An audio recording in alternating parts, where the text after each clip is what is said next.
كل من عليها فان ويبقى وجه ربك ذو الجلال والإكرام فبأي آلاء ربكما تكذبان يسأله من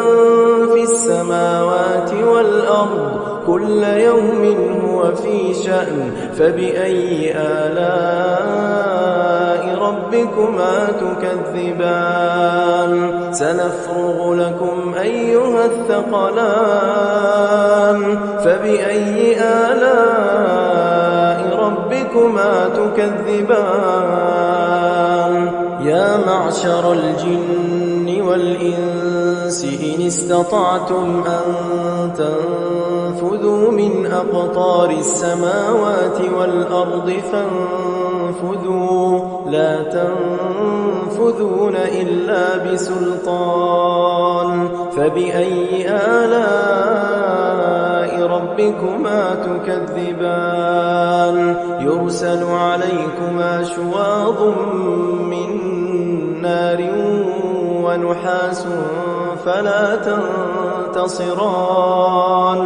فبأي آلاء ربكما تكذبان فإذا انشقت السماء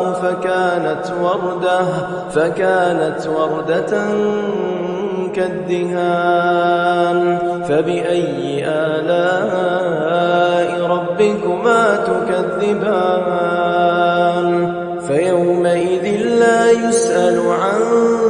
ذنبه إنس ولا جان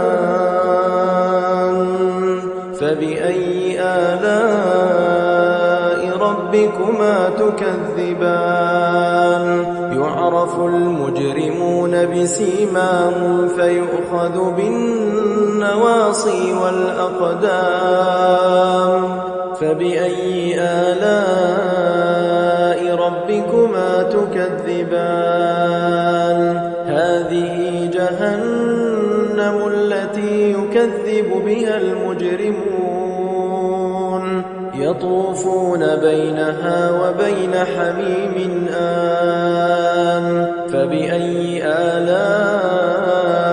ربكما تكذبان